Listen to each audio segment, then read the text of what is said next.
She draws from how she was raised, the values that was instilled in her as a young lady. Look, she is steady on her feet, still in her resolve, and tonight she should talk to the American people, sit in their living rooms, go to their kitchen table, and say, look, I have some ideas that I want to share with you. There's so much that we have done together over the last 4 years, but here's what I think we can do together over the next 4 years. Be positive in her approach and really remind the American people that we don't want to go back to the chaos and the confusion, the disaster that made, of course, the American people go out in droves in 2020 to fire the former president. Say, I want to be a president that lead all Americans. I want to keep us strong and secure, and here's the plan that I want to share with you tonight.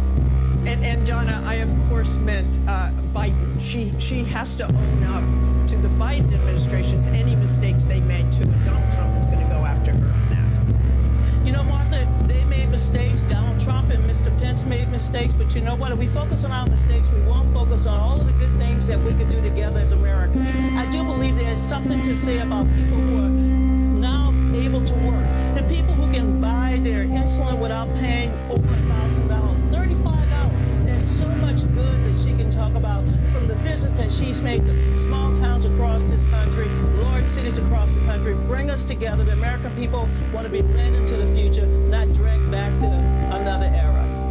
And Reince, I want your thoughts on, you've also prepped Donald Trump for debates back in 2016, I believe. What Donald Trump do you think we'll see tonight? Can he be disciplined about talking about policies and what kind of president he will be? Well, he certainly can be. I mean, the reality is Donald Trump doesn't have a lot to lose tonight. I mean, his support has always been almost unmovable. So the second piece is the honeymoon, I think, is over for Kamala Harris. And you all kind of touched on it with Donna. Kamala Harris has to answer for the state of the economy that she took a role in the Biden administration, the border, her past positions, decriminalizing the border, decriminalizing certain drugs, so really, the spotlight is on Kamala Harris tonight because she played a role in the Biden administration. She wants to act like she's not in Congress. So this is where the focus is going to be. And she's got a lot to answer for tonight. And I think that's where Donald Trump's focus will be and where it actually should be tonight. Well, one of the things he wants to do is how female voters look at him. How does he attract female voters after saying things about Kamala Harris? We'll see how he pronounces that tonight. Things that he said about Kamala Harris. That's not really attracting female voters, is it? That the beat has got to be. No. So please don't speak now. That just like he did in the first debate against Joe Biden, I think the formula here is to constantly tie Kamala Harris to the Biden administration, which is where Trump is winning against her on the economy, inflation, and all these other problems that we're having, and then sit back and let her talk. Let her explain herself, her past positions, current positions. How does she feel about how Biden has done in the economy? How does she feel about the border? Then turn it over and let her talk. Okay, thanks so much for joining us tonight, Donna and Rice. We're all staying tuned. Can't wait. And I have to say, as we are just a couple of less than 2 minutes away, this is such an extraordinary moment, and especially, Rachel, when you consider that these two people that have been the center of our lives for the last 2 months have never met each other. Have never even met each other. And Harris said, if you got something to say it to my face. The question tonight, does Donald Trump actually go there? He's questioned her racial identity. He's questioned her intelligence as well. Or does he stick to the issues?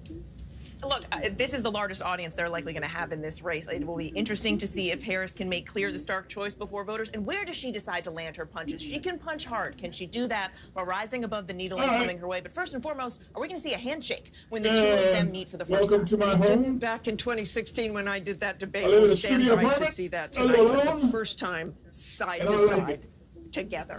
And I have my doubts that we're going to see that handshake. What we are going to see is a spirited debate and perhaps the most consequential general election debate we've ever seen, because almost certainly going to be the last one. So with the stakes so high, the presidential debate just moments away, we have the entire news division keeping an eye on everything. We're going to be fact-checking on our live blog. It's all going to be happening right here. The debate now just 10 seconds away, and we will be back with our post-game show as soon as it's over. We are going to toss it right now to David Muir and Lindsay Davis. Tonight, the high-stakes showdown here in Philadelphia between Vice President Kamala Harris and former President Donald Trump. Their first face-to-face meeting in this presidential election, their first face-to-face meeting ever. A historic race for president upended just weeks ago. President Biden withdrawing after his last debate. Donald Trump now up against a new opponent. The candidates separated by the smallest of margins, essentially tied in the polls nationally and in the key battlegrounds, including right here in Pennsylvania, all still very much in play. The ABC News presidential debate starts right now. This is an ABC News special. The most consequential moment of this campaign. Kamala Harris. Together, we will chart a new way forward. Donald Trump. We will soon be a great nation again. Face to face. Historic. The ABC News presidential debate. Here now, David Muir and Lindsay Davis. Good evening, I'm David Muir, and thank you for joining us for tonight's ABC News presidential debate. We want to welcome viewers watching on ABC and around the world tonight. Vice President Kamala Harris and President Donald Trump are just moments away from taking the stage in this unprecedented race for president. And I'm Lindsay Davis. Tonight's meeting could be the most consequential event of their campaigns, with Election Day now less than 2 months away. For Vice President Kamala Harris, this is her first debate since President Biden withdrew from the race on July 21st. Of course, that decision followed his debate against President Donald Trump in June. Since then, this race has taken on an entirely new dynamic. And that brings us to the rules of tonight's debate. 90 minutes with 2 commercial breaks. No topics or questions have been shared with the campaigns. The candidates will have 2 minutes to answer questions, and this is the clock. That's what they'll be seeing. 2 minutes for rebuttals and 1 minute for follow-ups, clarifications, or responses. Their microphones will only be turned on when it's their turn to speak. No pre-written notes allowed. There is no audience here tonight in this hall at the National Constitution Center. This is an intimate setting for two candidates who have never met. President Trump won the coin toss. He chose to deliver the final closing statement of the evening. Vice President Harris selected the podium to the right. So let's now welcome the candidates to the stage. Vice President Kamala Harris and President Donald Trump.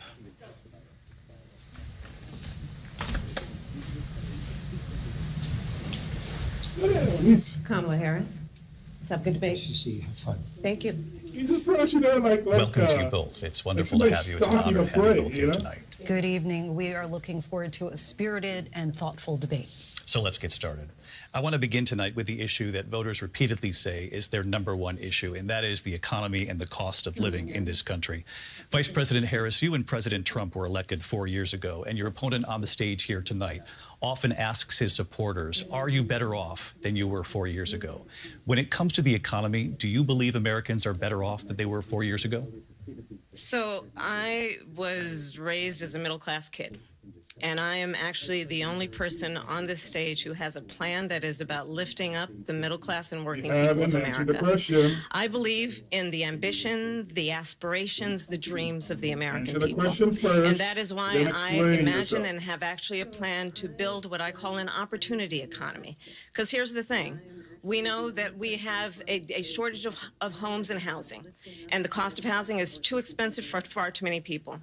We know that young families need support to raise their children, and I intend on extending a tax cut for those families of $6,000, which is the largest child tax credit that we have given in a long time, so that those young families can afford to buy a crib, buy a car seat, buy clothes for their children.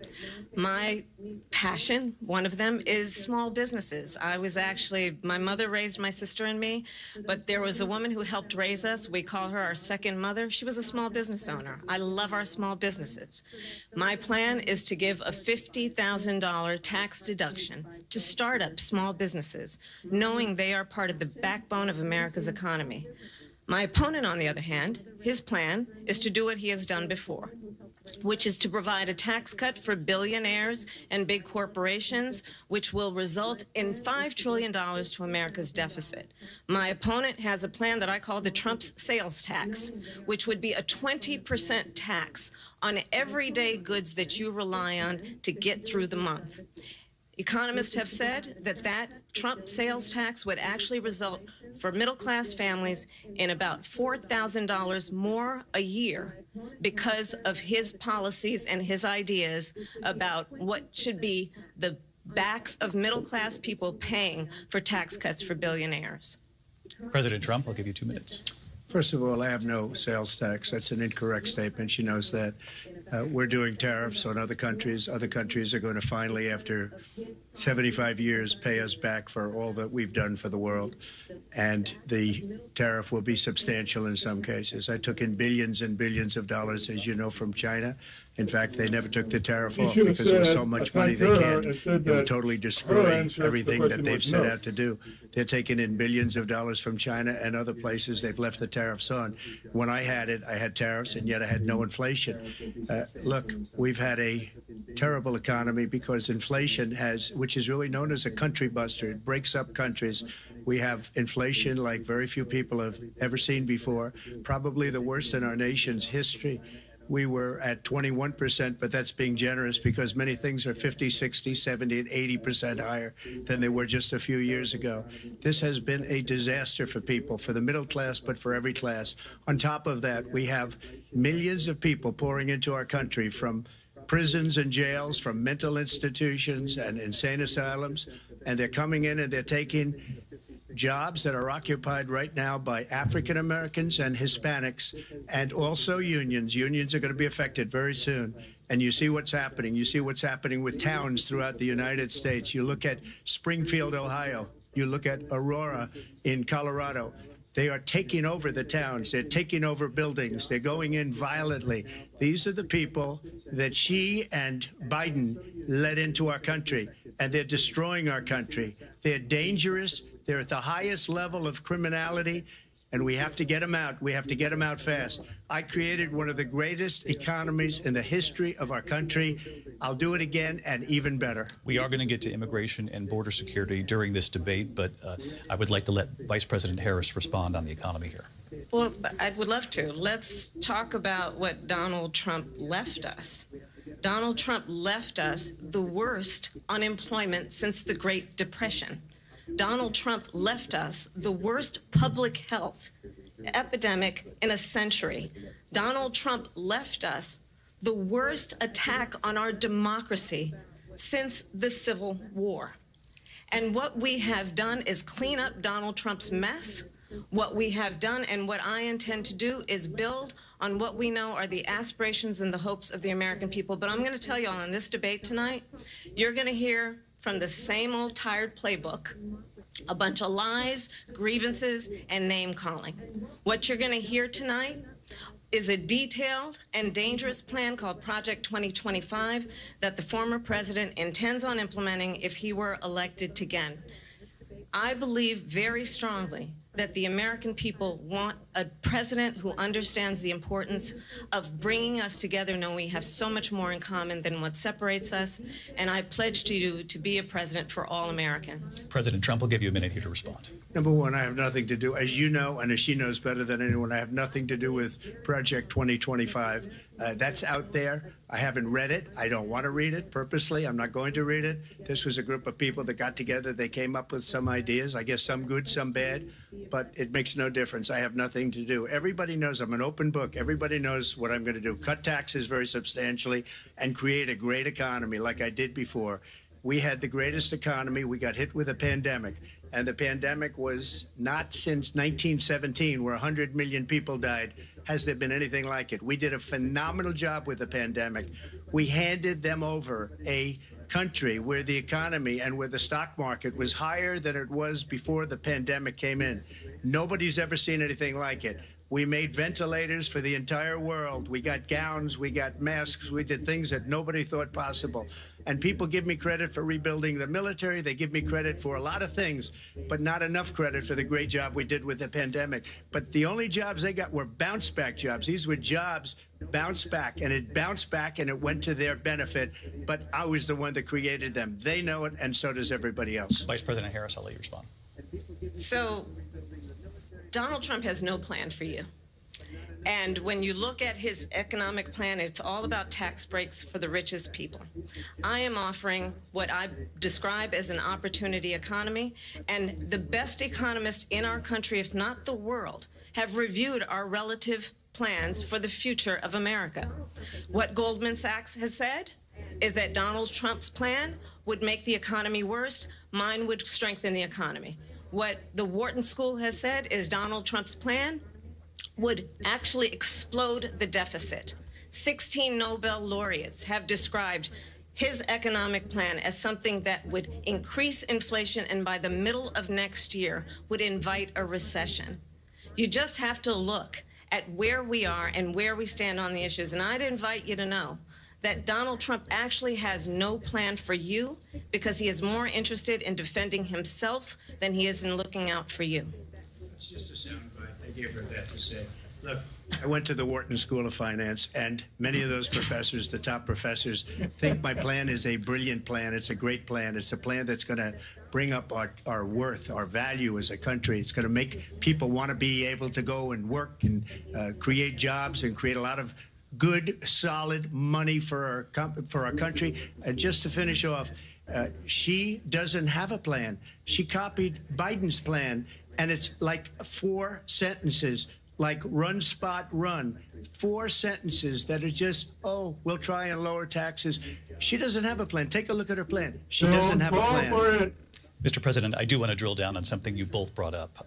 The Vice President brought up your tariffs. You responded, and let's drill down on this, because your plan is what she calls is essentially a national sales tax. Your proposal calls for tariffs, as you pointed out here, on foreign imports across the board. You recently said that you might double your plan, imposing tariffs up to 20% on goods coming into this country. As you know, many economists say that with tariffs at that level, costs are then passed on to the consumer. Vice President Harris has argued it'll mean higher prices on gas, food, clothing, medication, arguing it costs the typical family nearly $4,000 a year. Do you believe Americans can afford higher prices because of tariffs? They're not going to have higher prices. What's going to have, and who's going to have higher prices, is China and all of the countries that have been ripping us off for years. I was the only president ever. China was paying us hundreds of billions of dollars, and so were other countries. And, you know, if she doesn't like them, they should have gone out and they should have immediately cut the tariffs. But those tariffs are there 3.5 years now under their administration. We are going to take in billions of dollars, hundreds of billions of dollars. I had no inflation, virtually no inflation. They had the highest inflation perhaps in the history of our country, because I've never seen a worse period of time. People can't go out and buy cereal or bacon or eggs or anything else. The people of our country are absolutely dying with what they've done. They've destroyed the economy. And all you have to do is look at a poll. The polls say 80 and 85 and even 90% that the Trump economy was great, that their economy was terrible. Vice President Harris, I do want to ask for your response, and you heard what the president said there, because the Biden administration did keep a number of the Trump tariffs in place. So how do you respond? Well, let's be clear that the Trump administration resulted in a trade deficit, one of the highest we've ever seen in the history of America. He invited trade wars. You want to talk about his deal with China? What he ended up doing is, under Donald Trump's presidency, he ended up selling American chips to China to help them improve and modernize their military, basically sold us out, when a policy about China should be in making sure the United States of America wins the competition for the 21st century, which means focusing on the details of what that requires, focusing on relationships with our allies, focusing on investing in American-based technology so that we win the race on AI, on quantum computing, focusing on what we need to do to support America's workforce so that we don't end up having on the short end of the stick in terms of workers' rights. But what Donald Trump did, let's talk about this, with COVID, is he actually thanked President Xi for what he did during COVID. Look at his tweet.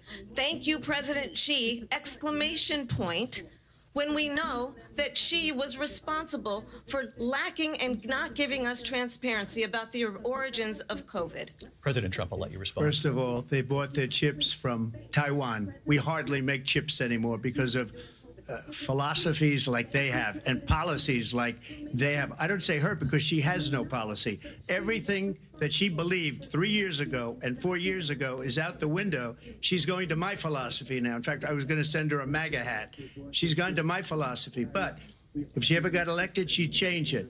And it will be the end of our country.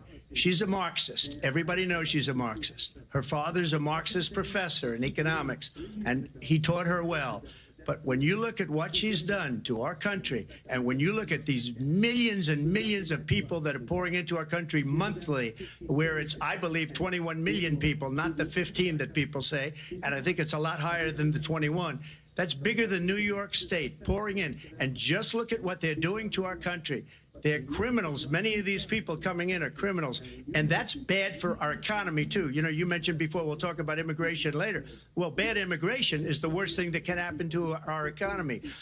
They have, and she has, destroyed our country with policy that's insane. Almost policy that you'd say they have to hate our country. President Trump, thank you. Lindsay?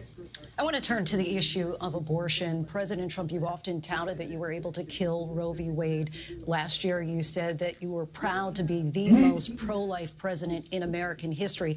Then last month, you said that your administration would be great for women and their reproductive rights. In your home state of Florida, you surprised many with regard to your 6-week abortion ban, because you initially had said that it was too short. And you said, quote, I'm going to be voting that we need more than 6 weeks. But then the very next day, you reversed course and said you would vote to support the 6-week ban. Vice President Harris says that women shouldn't trust you on the issue of abortion because you've changed your position so many times. Therefore, why should they trust you? Well, the reason I'm doing that vote is because the plan is, as you know, the vote is, they have abortion in the 9th month. They even have, and you can look at the governor of West Virginia, the previous governor of West Virginia, not the current governor, who's doing an excellent job, but the governor before, he said the baby will be born and we will decide what to do with the baby. In other words, we'll execute the baby. And that's why I did that, because that predominates, because they're radical. The Democrats are radical in that.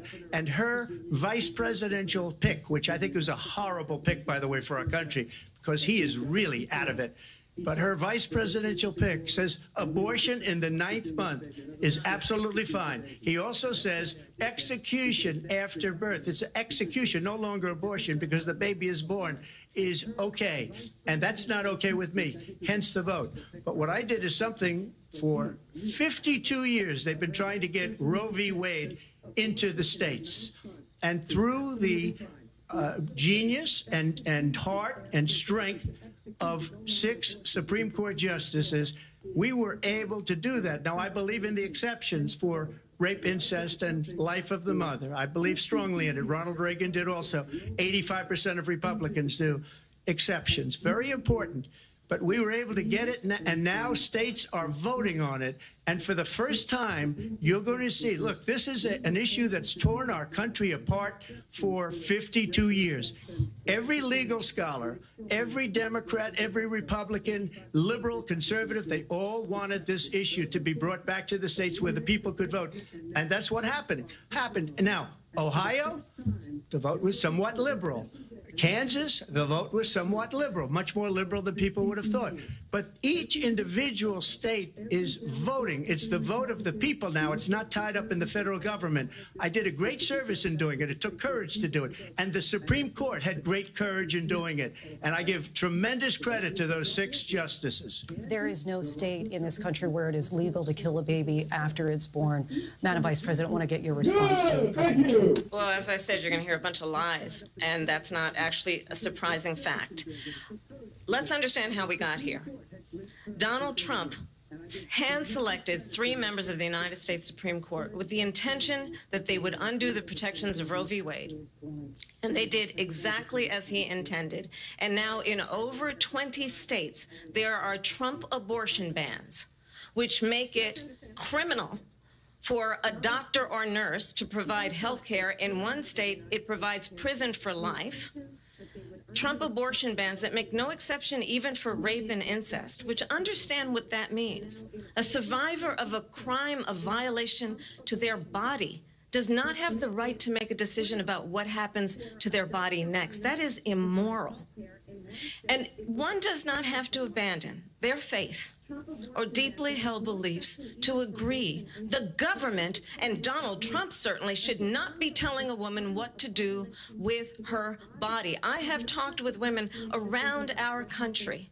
You want to talk about this is what people wanted? Pregnant women who want to carry a pregnancy to term, suffering from a miscarriage, being denied care in an emergency room because the healthcare providers are afraid they might go to jail, and she's bleeding out in a car in the parking lot. She didn't want that. Her husband didn't want that. A 12 or 13-year-old survivor of incest being forced to carry a pregnancy to term. They don't want that. And I pledge to you, when Congress passes a bill to put back in place the protections of Roe v. Wade, as President of the United States, I will proudly sign it into law. But understand, if Donald Trump were to be reelected, he will sign a national abortion ban. Understand, in his Project 2025, there would be a national abortion, a monitor that would be monitoring your pregnancies, your miscarriages. I think the American people believe that certain freedoms, in particular the freedom to make decisions about one's own body, should not be made by the government. Thank you, Vice President Harris. Well, there she goes again. It's a lie. I'm not signing a ban, and there's no reason to sign a ban, because we've gotten what everybody wanted. Democrats, Republicans, and everybody else, and every legal scholar wanted it to be brought back into the states, and the states are voting. And it may take a little time, but for 52 years, this issue has torn our country apart, and they've wanted it back in the states. And I did something that nobody thought was possible. The states are now voting. What she says is an absolute lie. And as far as the abortion ban, no, I'm not in favor of abortion ban, but it doesn't matter because this issue has now been taken over by the states. Would you veto a national abortion ban if it came Well, to I your won't desk? have to because, again, two things. Number one, she said she'll go back to Congress. She'll never get the vote. It's impossible for her to get the vote, especially now with the 50-50 and essentially 50-50 in both Senate and the House. She's not going to get the vote. She can't get the vote. She won't even come close to it. So it's just talk. You know what it reminds me of when they said they're going to get student loans terminated, and it ended up being a total catastrophe. The student loans, and then her, I think probably her boss, if you call him a boss, he spends all his time on the beach. But look, her boss went out and said, we'll do it again. We'll do it a different way. And he went out, got rejected again by the Supreme Court. So all these students got taunted with this whole thing about this whole idea and how unfair that would have been. Part of the reason they lost to the millions and millions of people that had to pay off their student loans. They didn't get it for free. But they were saying it's the same way that they talked about that they talk about abortion. But if I could just get a yes or no, because your running mate, J.D. Vance, has said that you would veto it if it did come to your desk. Well, I didn't discuss it with J.D. In all fairness, J.D., and I don't mind if he has a certain view, but I think he was speaking for me, but I really didn't. Look, we don't have to discuss it because she'd never be able to get it, just like she couldn't get student loans. They couldn't get student loans. They didn't even come close to getting student loans. They taunted young people and a lot of other people that had loans. They can never get this approved. So it doesn't matter what she says about going to Congress. Well, wonderful. Let's go to Congress, do it. But the fact is that for years they wanted to get it out of Congress and out of the federal government. And we did something that everybody said couldn't be done. And now you have a vote of the people on abortion. Vice President Harris, I want to give you your time to respond, but I do want to ask, would you support any restrictions on a woman's right to an abortion? I absolutely support reinstating the protections of Roe v. Wade. And as you rightly mentioned, nowhere in America is a woman carrying a pregnancy to term and asking for an abortion. That is not happening. It's insulting to the women of America. And understand what has been happening under Donald Trump's abortion bans. Couples who pray and dream of having a family are being denied IVF treatments. What is happening in our country? Working people, working women who are working 1 or 2 jobs, who can barely afford childcare as it is, have to travel to another state to get on a plane sitting next to strangers to go and get the health care she needs. Barely can afford to do it, and what you are putting her through is unconscionable. And the people of America have not, the majority of Americans believe in a woman's right to make decisions about her own body. And that is why in every state where this issue has been on the ballot, in red and blue states both, the people of America have voted for freedom. Vice President Harris, Excuse me, I thank have you. to respond. Another lie. It's another lie. I have been a leader on IVF, which is fertilization. The IVF, I have been a leader. In fact, when they got a very negative decision on IVF from the Alabama courts, I saw the people of Alabama and the legislature 2 days later voted it in. I've been a leader on it. They know that, and everybody else knows it. I have been a leader on fertilization, IVF. And the other thing, you should ask, will she allow abortion in the 8th month, 9th month, 7th month? Come on. Okay, would you do that? Why don't you ask her that question? Why don't you answer That's the problem. question? Would you because veto? under Roe v. Answer Wade, the question, would you veto? you could do abortions in the 7th month, the 8th month, the 9th month, and probably after birth. Just look at the former governor of Virginia. The governor of Virginia said, we put the baby aside, and then we determine what we want to do with the baby. President Trump, thank you. We're going to turn now to immigration and border security. We know it's an issue that's important to Republicans, Democrats, voters across the board in this country. Vice President Harris, you were tasked by President Biden with getting to the root causes of migration from Central America. We know that illegal border crossings reached a record high in the Biden administration. This past June, President Biden imposed tough new asylum restrictions. We know the numbers since then have dropped significantly. But my question to you tonight is, why did the administration wait until 6 months before the election to act? And would you have done anything differently from President Biden on this?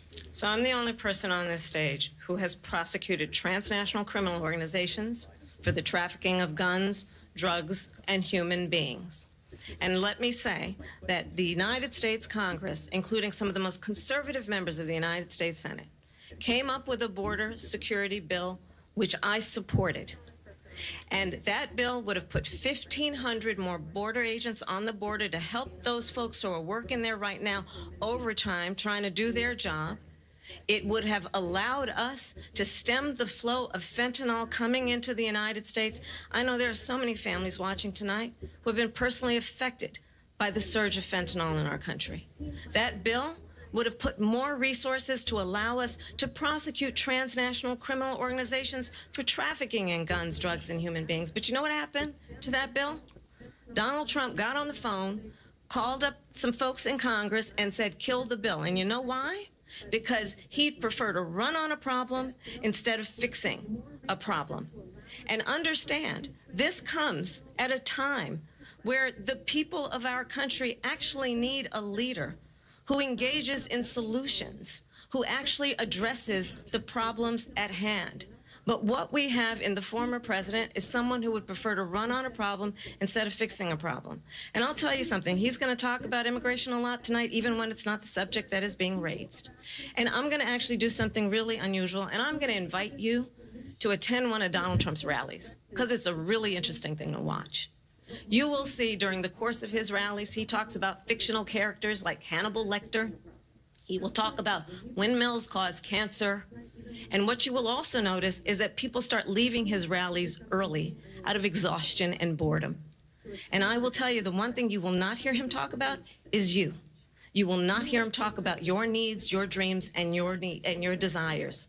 And I'll tell you, I believe you deserve a president who actually puts you first, and I pledge to you that I will. Vice President Harris, thank you. President Trump, on that point, I want to get your response. Well, I would like to respond. Let me just ask, though, why did you try to kill that bill, and successfully so, that would have put thousands of additional agents and officers on the border? First, let me respond as to the Please. rallies.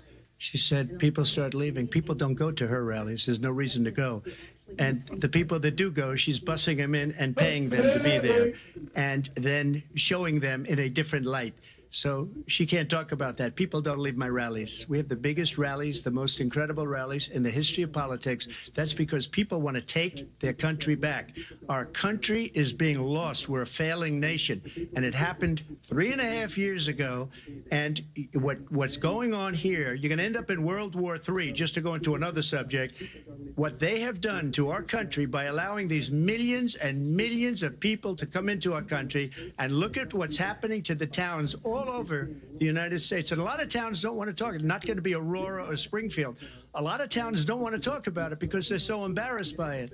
In Springfield, they're eating the dogs, the people that came in. They're eating the cats. They're eating the pets of the people that live there. And this is what's happening in our country. And it's a shame.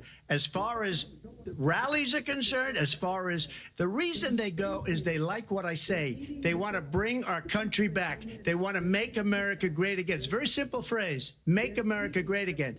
She's destroying this country, and if she becomes president, this country doesn't have a chance of success. Not only success, we'll end up being Venezuela on steroids. I just want to clarify here. You bring up Springfield, Ohio, and ABC News did reach out to the city manager there. He told us there had been no credible reports of specific claims of pets being harmed, injured, or abused by individuals within the immigrant community. Well, I've seen people on television. Let me just say here, this is the people on television say my dog was taken and used for food. So maybe he said that, and maybe that's a good thing to say for a city manager. I'm not taking this from television. But the people on television saying their dog was eaten by the people that went there. Again, the Springfield city manager says there's no evidence of that. Vice President Harris, I'll let you respond to the rest of what you've heard. You talk about extreme. This is, I think, one of the reasons why in this election I actually have the endorsement of 200 Republicans who have formerly worked with President Bush, Mitt Romney, and John McCain, including the endorsement of former Vice President Dick Cheney and Congress member Liz Cheney. And if you want to really know the inside track on who the former president is, if he didn't make it clear already, just ask people who have worked with him.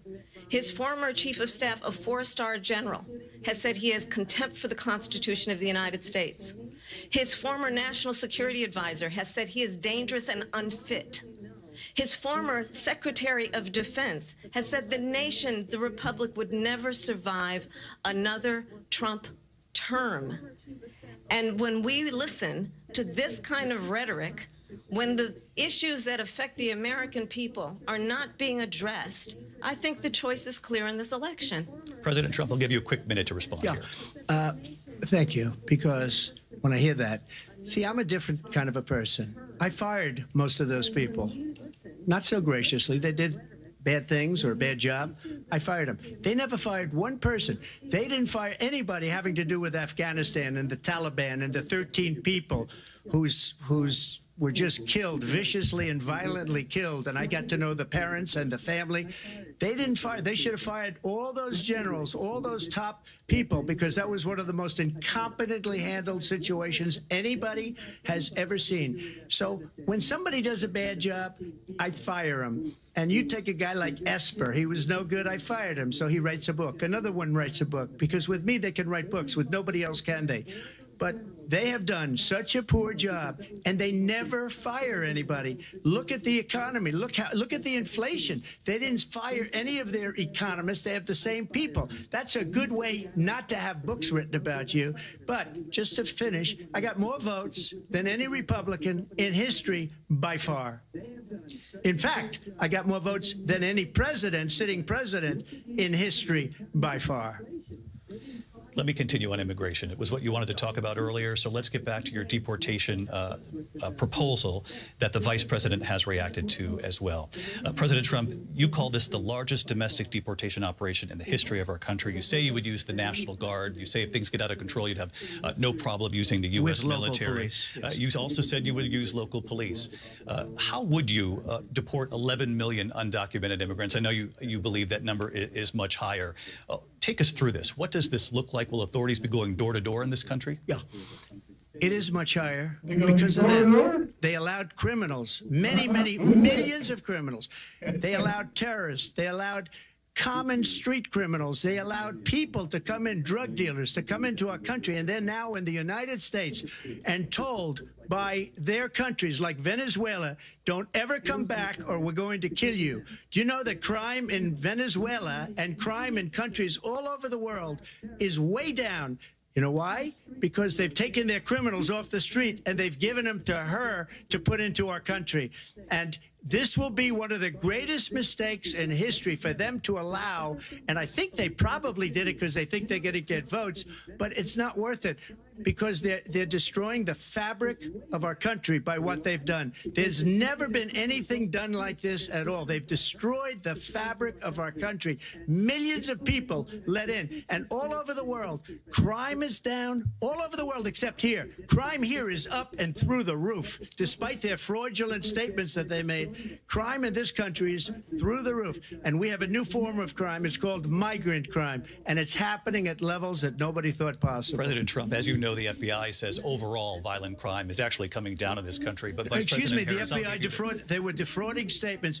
They didn't include the worst cities. They didn't include the cities with the worst crime. It was a fraud, just like their number of 818,000 jobs that they said they created turned out to be a fraud. President Trump, thank you. I'll let you respond, Vice President Harris. Well, I think this is so rich coming from someone who has been prosecuted for national security crimes, economic crimes, election interference, has been found liable for sexual assault, and his next big court appearance is in November at his own criminal sentencing.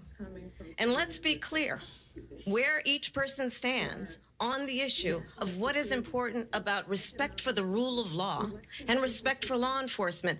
The former vice president called for defunding federal law enforcement, 45,000 agents, get this, on the day after he was arraigned on 34 felony counts.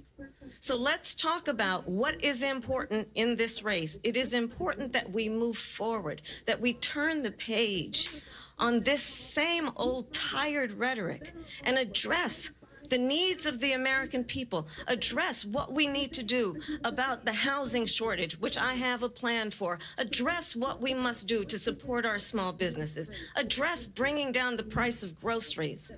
But frankly, the American people are exhausted with this same old tired playbook. Vice President Harris, thank you. Excuse me. Every one of those cases was started by them against their political opponent. And I'm winning most of them, and I will win the rest on appeal. And you saw that with the decision that came down just recently from the Supreme Court. I'm winning most of them. But those are cases, it's called weaponization. Never happened in this country. They weaponized the Justice Department. Every one of those cases was involved with the DOJ, from Atlanta and Fani Willis to the Attorney General of New York and the DA in New York. Every one of those cases. And then they say, oh, he's a criminal. They're the ones that made them go after me. By the way, Joe Biden was found essentially guilty on the documents case. And what happened in my documents case? They said, oh, that's the toughest of them all. A complete and total victory. 2 months ago, it was thrown out. It's weaponization, and they used it, and it's never happened in this country.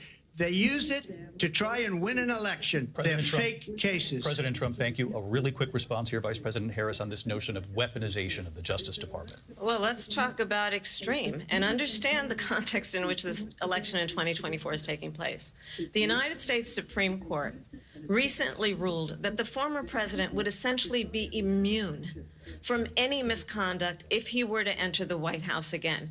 Understand, this is someone who has openly said he would terminate, I'm quoting, terminate the Constitution of the United States, that he would weaponize the Department of Justice against his political enemies.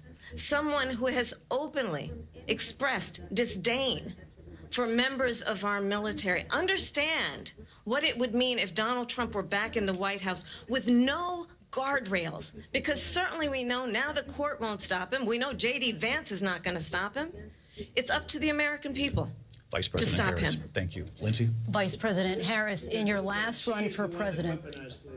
This is the one that weaponized, not me. She weaponized. I probably took a bullet to the head because of the things that they say about me. They talk about democracy. I'm a threat to democracy. They're the threat to democracy with a fake Russia investigation that went nowhere. We have a lot to get to. Lindsay? Vice President Harris, in your last run for president, you said you wanted to ban fracking. Now you don't. You wanted mandatory government buyback programs for assault weapons. Now your campaign says you don't. You supported decriminalizing border crossings. Now you're taking a harder line. I know you say that your values have not changed. So then why have so many of your policy positions changed? So my values have not changed, and I'm going to discuss every one of at least every point that you've made. But in particular, let's talk about fracking, because we're here in Pennsylvania. I made that very clear in 2020. I will not ban fracking. I have not banned fracking as Vice President of the United States. And in fact, I was the tie-breaking vote on the Inflation Reduction Act, which opened new leases for fracking. My position is that we have got to invest in diverse sources of energy so we reduce our reliance on foreign oil. We have had the largest increase in domestic oil production in history because of an approach that recognizes that we cannot over-rely on foreign oil. As it relates to my values, let me tell you, I grew up a middle-class kid raised by a hardworking mother who worked and saved and was able to buy our first home when I was a teenager. The values I bring to the importance of home ownership, knowing not everybody got handed $400 million on a silver platter and then filed bankruptcy 6 times, is a value that I bring to my work, to say we are going to work with the private sector and home builders to increase 3 million homes, increase by 3 million homes by the end of my first term. My work that is related to having a friend when I was in high school who was sexually assaulted by her stepfather.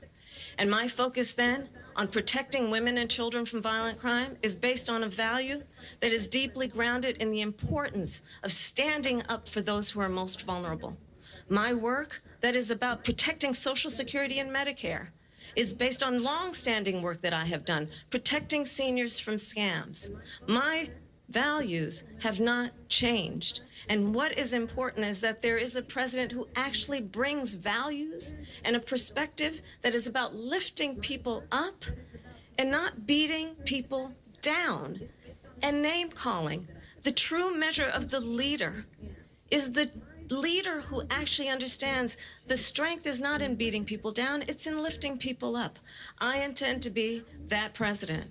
President Trump, your response? First of all, I wasn't given $400 million. I wish I was. My father was a Brooklyn builder, Brooklyn, Queens, and a great father, and I learned a lot from him. But I was given a fraction of that, a tiny fraction, and I built it into many, many billions of dollars, many, many billions. And when people see it, they are even surprised. So we don't have to talk about that. Fracking, she's been against it for 12 years. Defund the police, she's been against that forever. She gave all that stuff up very wrongly, very horribly, and everybody's laughing at it, okay? They're all laughing at it. She gave up at least 12 and probably 14 or 15 different policies. Like, she was big on defund the police. In Minnesota, she went out, wait a minute, I'm talking now, if you don't mind, please. Does that sound familiar? She went out in Minnesota and wanted to let criminals that killed people, that burned down Minneapolis, she went out and raised money to get them out of jail. She did things that nobody would ever think of. Now she wants to do transgender operations on illegal aliens that are in prison. This is a radical left liberal that would do this. She wants to confiscate your guns, and she will never allow fracking in Pennsylvania. If she won the election, fracking in Pennsylvania will end on day one. Just to finish, one thing so important in my opinion. So I got the oil business going like nobody has ever done before.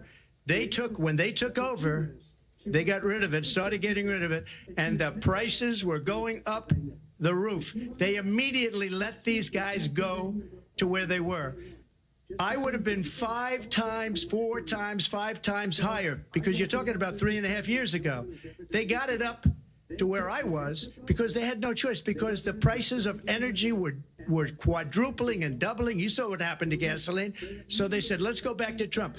But if she won the election, the day after that election, they'll go back to destroying our country, and oil will be dead, fossil fuel will be dead, we'll go back to windmills, and we'll go back to solar, where they need a whole desert to get some energy to come out. You ever see a solar plant? By the way, I'm a big fan of solar, but they take 400, 500 acres of desert President soil. Trump, we have a These lot are of not good issues things that for we the have to get environment to. that We're she out of time. understands. Thank you. Lindsay, thank you. We have an election in just 56 days. And I want to talk about the peaceful transfer of power, which, of course, we all know is a cornerstone of our democracy, and the role of a president in a moment of crisis. Mr. President, on January 6th, you told your supporters to march to the Capitol. You said you would be right there with them. The country and the world saw what played out at the Capitol that day, the officers coming under attack. Aides in the West Wing say you watched it unfold on television off the Oval Office. You did send out tweets, but it was more than 2 hours before you sent out that video message telling your supporters to go home. Is there anything you regret about what you did on that day? You just said a thing that isn't covered. Peacefully and patriotically, I said during my speech, not later on. Peacefully and patriotically. And nobody on the other side was killed. Ashley Babbitt was shot by an out-of-control police officer that should have never, ever shot her. It's a disgrace. But we didn't do this group of people that have been treated so badly. I ask, what about all the people that are pouring into our country and killing people that she allowed to pour in? She was the border czar, remember that. She was the border czar. She doesn't want to be called the border czar because she's embarrassed by the border. In fact, she said at the beginning, well, I'm surprised you're not talking about the border yet. That's because she knows what a bad job they've done. What about those people? When are they going to be prosecuted? When are these people from countries all over the world, not just South America, they're coming in from all over the world, David, all over the world, and crime rates are down all over the world because of it. But let me just when are those, David, when are those people going to be prosecuted? When are the people that burned down Minneapolis going to be prosecuted? Or in Seattle, they went into Seattle, they took over a big percentage of the city of Seattle. When are those people going to be prosecuted? But let me just ask you. You might ask her that question. You were the president. You were watching it unfold on television. It's a very simple question as we move forward toward another election. Is there anything you regret about what you did on that day? Yes, sir. I had nothing to do with that other than they asked me to make a speech. I showed up for a speech. I said, I think it's going to be big. I went to Nancy Pelosi and the mayor of Washington, D.C., and the mayor put it back in writing, as you know. I said, you know, this is going to be a very big rally or whatever you want to call it. And again, it wasn't done by me. It was done by others. I said, I'd like to give you 10,000 National Guard or soldiers. They rejected me. Nancy Pelosi rejected me. It was just 2 weeks ago. Her daughter has a tape of her saying she is fully responsible for what happened. They want to get rid of that tape. It would have never happened if Nancy Pelosi and the mayor of Washington did their jobs. I wasn't responsible for security. Nancy Pelosi was responsible. She didn't do her job. The question was about you as president, not about former Speaker Pelosi. But I do want Vice President Harris to respond here. I was at the Capitol on January 6th. I was the vice president-elect. I was also an acting senator. I was there. And on that day, the President of the United States incited a violent mob to attack our nation's capital, to desecrate our nation's capital. On that day, 140 law enforcement officers were injured, and some died. And understand, the former president has been indicted and impeached for exactly that reason. But this is not an isolated situation. Let's remember Charlottesville, where there was a mob of people carrying tiki torches, spewing anti-Semitic hate. And what did the president then at the time say? There were fine people on each side. Let's remember that when it came to the Proud Boys, a militia, the president said, the former president said, stand back and stand by. So for everyone watching who remembers what January 6th was, I say, we don't have to go back. Let's not go back. We're not going back. It's time to turn the page. And if that was a bridge too far for you, well, there is a place in our campaign for you to stand for country, to stand for our democracy, to stand for rule of law, and to end the chaos, and to end the approach that is about attacking the foundations of our democracy because you don't like the outcome. And be clear on that point. Donald Trump, the candidate, has said in this election there will be a bloodbath if this and the outcome of this election is not to his liking. Let's turn the page on this. Let's not go back. Let's chart a course for the future and not go backwards to the past. Let me just follow up here. It was a different term, and it was a term that related to energy because they have destroyed our energy business. That was where bloodbath was. Also, on Charlottesville, that story has been, as you would say, debunked. Laura Ingraham, Sean Hannity, Jesse, all of these people, they covered it. If they go an extra sentence, they will see it was perfect. It was debunked in almost every newspaper, but they still bring it up, just like they bring 2025 up. They bring all of this stuff up. I ask you this, you talk about the Capitol. Why are we allowing these millions of people to come through on the southern border? How come she's not doing anything? And I'll tell you what I would do, and I would be very proud to do it. I would say we would both leave this debate right now. I'd like to see her go down to Washington, D.C. during this debate because we're wasting a lot of time. Go down to, because she's been so bad, it's so ridiculous. Go down to Washington, D.C. and let her sign a bill to close up the border because they have the right to do it. They don't need bills. They have the right to do it. The President of the United States, you'll get him out of bed. You'll wake him up at 4 o'clock in the afternoon. Right. You'll say, come on down to the office. Let's sign a bill. If he signs a bill that the border is closed, all he has to do is say it to the Border Patrol, who are phenomenal. If they do that, the border is closed. Mr. Those President, people are killing many people, unlike J6. We talked immigration here tonight. I do want to focus on this next issue to both of you because it really brings us this into focus, truth in these times that we're living in. Mr. President, for 3.5 years after you lost the 2020 election, you repeatedly falsely claimed that you won, many times saying you won in a landslide. In the past couple of weeks leading up to this debate, you have said, quote, you lost by a whisker, that you, quote, didn't quite make it, that you came up a little bit short. I said that? Are you now acknowledging acknowledging that you lost in 2020? No, I don't acknowledge that at all. But I you said did that say sarcastically. that. You know But that. It was said, oh, we lost by a whisker. That was said sarcastically. Look, there's so much proof. All you have to do is look at it. And they should have sent it back to the legislatures for approval. I got almost 75 million votes, the most votes any sitting president has ever gotten. I was told if I got 63, which was what I got in 2016, you can't be beaten. The election, people should never be thinking about an election as fraudulent. We need two things. We need walls. And we have to have it. We have to have borders, and we have to have good elections. Our elections are bad. And a lot of these illegal immigrants coming in, they're trying to get them to vote. They can't even speak English. They don't even know what country they're in practically. And these people are trying to get them to vote. And that's why they're allowing them to come into our country. I did watch all of these pieces of video. I didn't detect the sarcasm, lost by a whisker. We didn't quite make it. And we should just point out here as clarification, and you know this, you and your allies, 60 cases in front of many judges, many of them No Republican. judge looked at it. And They said we didn't have widespread fraud. standing. That's the other thing. They said we didn't have standing, a technicality. Can you imagine a system where a person in an election doesn't have standing? The president of the United States doesn't have standing. That's how we lost. If you look at the facts, and I'd love to have you'll do a special on it. I'll show you Georgia, and I'll show you Wisconsin, and I'll show you Pennsylvania, and I'll show you.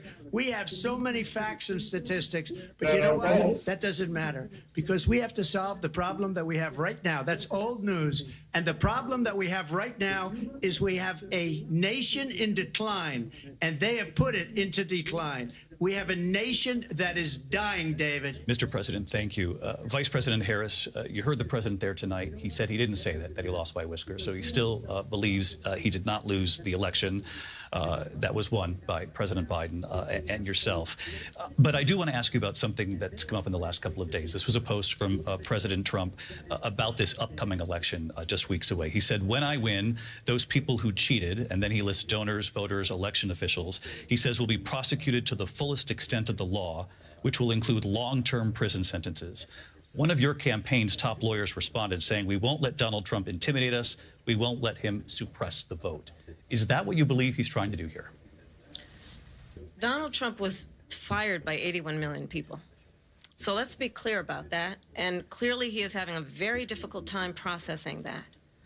But we cannot afford to have a president of the United States who attempts, as he did in the past, to upend the will of the voters in a free and fair election.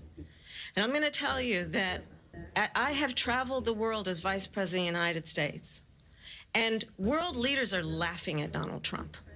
I have talked with military leaders, some of whom worked with you, and they say you're a disgrace. And when you then talk in this way in a presidential debate and deny what over and over again are court cases you have lost because you did, in fact, lose that election, it leads one to believe that perhaps we do not have in the candidate to my right the temperament or the ability to not be confused about fact. That's deeply troubling, and the American people deserve better. I'll give you 1 minute to respond, Mr. President. Let me just say about world leaders. Viktor Orban, one of the most respected men, they call him a strong man. He's a tough person, smart, Prime Minister of Hungary. They said, why is the whole world blowing up? 3 years ago it wasn't. Why is it blowing up? He said, because you need Trump back as president. They were afraid of him. China was afraid, and I don't like to use the word afraid, but I'm just quoting him. China was afraid of him. North Korea was afraid of him. Look at what's going on with North Korea, by the way. He said Russia was afraid of him. I ended the Nord Stream 2 pipeline, and Biden put it back on day one, but he ended the XL pipeline. The XL pipeline in our country, he ended that. But he let the Russians build a pipeline going all over Europe and heading into Germany, the biggest pipeline in the world. Look, Viktor Orban said it. He said the most respected, most feared person is Donald Trump. We had no problems when Trump was president, but when this weak, pathetic man that you saw at a debate just a few months ago, that if he weren't in that debate, he'd be running instead of her. She got no votes. He got 14 million votes. What you did, you talk about a threat to democracy. He got 14 million votes, and they threw him out of office. And you know what? I'll give you a little secret. He hates her. He can't stand her. But he got 14 million votes. They threw him out. She got 0 votes. And when she ran, she was the first one to leave because she failed. And now she's running. I don't understand it, but I'm okay with it because your time is up. I think we're going to do very well. We've got a lot more to get to. Turning now to the Israel-Hamas war and the hostages who are still being held, Americans among them. Vice President Harris, in December, you said, quote, Israel has a right to defend itself, but you added, quote, it matters how, saying international humanitarian law must be respected. Israel must do more to protect innocent civilians. You said that 9 months ago. Now an estimated 40,000 Palestinians are dead. Nearly 100 hostages remain. Just last week, Prime Minister Benjamin Netanyahu said there's not a deal in the making. President Biden has not been able to break through the stalemate. How would you do it? Well, let's understand how we got here. On October 7, Hamas, a terrorist organization, slaughtered 1,200 Israelis. Many of them young people who were simply attending a concert. Women were horribly raped. And so absolutely, I said then, I say now, Israel has a right to defend itself. We would. And how it does so matters. Because it is also true, far too many innocent Palestinians have been killed. Children, mothers. What we know is that this war must end. It must end immediately, and the way it will end is we need a ceasefire deal and we need the hostages out. And so we will continue to work around the clock on that. Work around the clock, also understanding that we must chart a course for a two-state solution. And in that solution, there must be security for the Israeli people and Israel, and in equal measure for the Palestinians. But the one thing I will assure you always, I will always give Israel the ability to defend itself, in particular as it relates to Iran and any threat that Iran and its proxies pose to Israel. But we must have a two-state solution where we can rebuild Gaza, where the Palestinians have security, self-determination, and the dignity they so rightly deserve.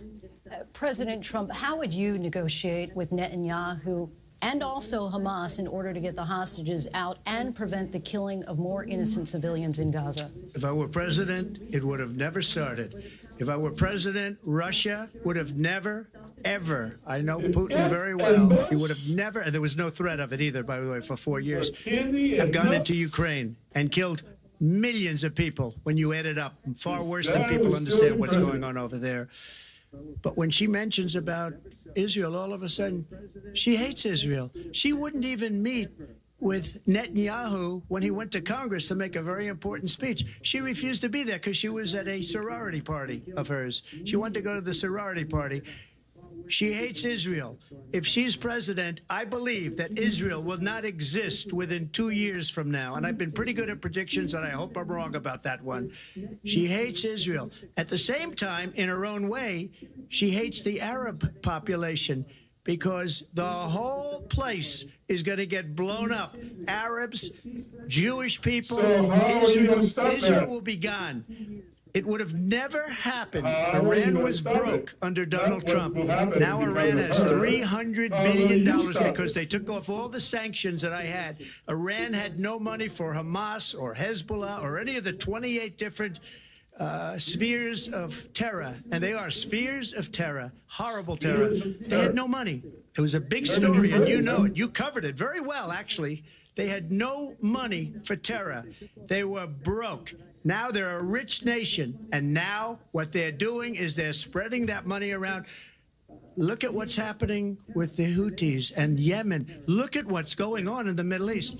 This would have never happened. I will get that settled and fast, and I'll get the war with Ukraine and Russia ended. If I'm president-elect, I'll get it done before even becoming president. Vice President Harris, he says you hate Israel. That's absolutely not true. I have my entire career and life supported Israel and the Israeli people. He knows that. He's trying to, again, divide and distract from the reality, which is it is very well known that Donald Trump is weak and wrong on national security and foreign policy. It is well known that he admires dictators wants to be a dictator on day one, according to himself. It is well known that he said of Putin that he can do whatever the hell he wants and go into Ukraine. It is well known that he said when Russia went into Ukraine, it was brilliant. It is well known he exchanged love letters with Kim Jong-un. And it is absolutely well known that these dictators and autocrats are rooting for you to be president again because they're so clear. They can manipulate you with flattery and favors. And that is why so many military leaders who you have worked with have told me you are a disgrace.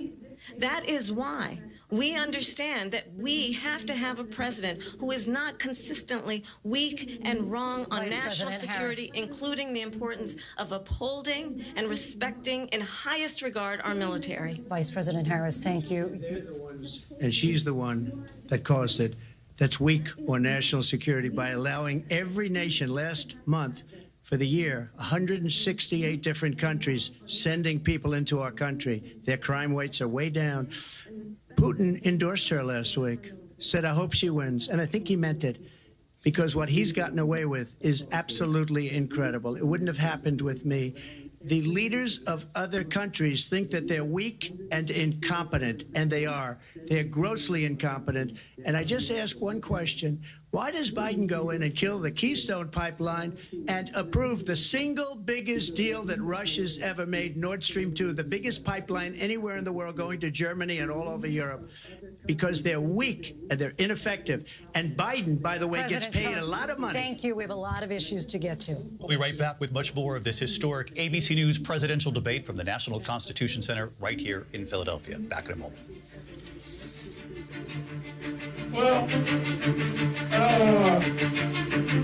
The ABC News presidential debate will It's like continue a toss-up after right this. now. I know MAGA thinks that Trump is winning, but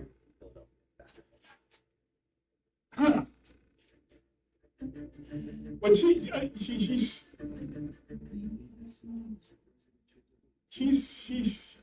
let him, you know, she took the bait too many times, like 2 or 3 times she took the bait.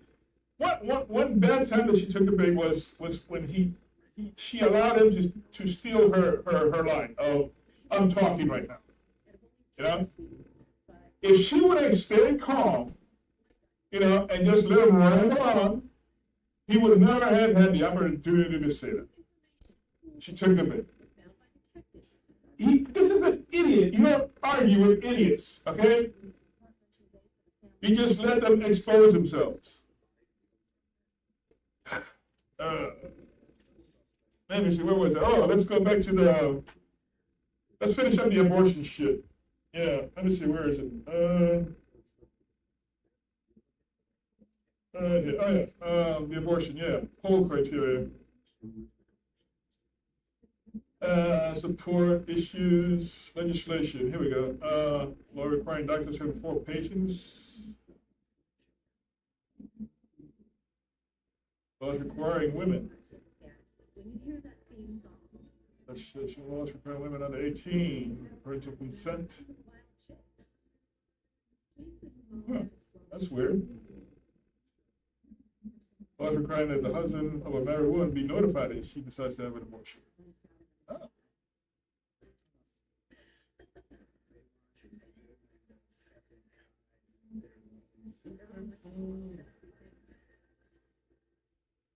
Failure to take phone, poll takers considered. Abortion to be murder.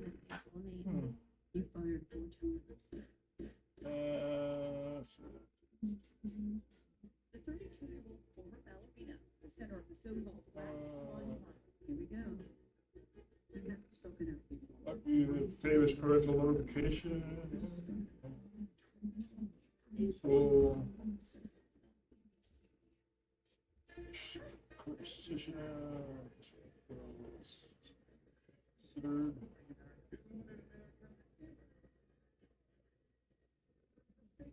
intact dilation and extraction.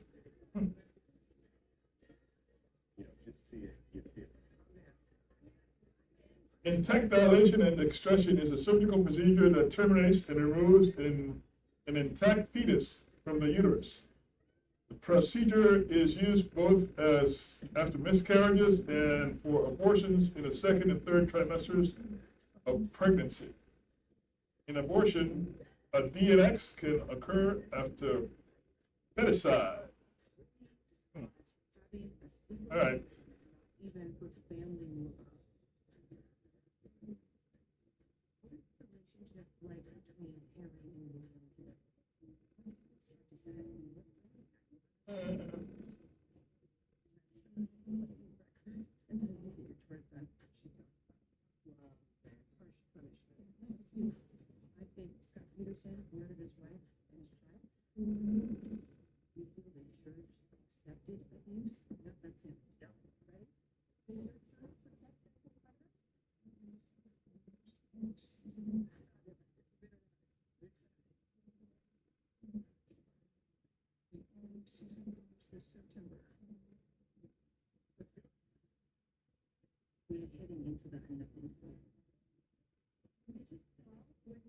Initial convention. Consider abortion right. Be a woman's right. Yeah, okay. The permitted position.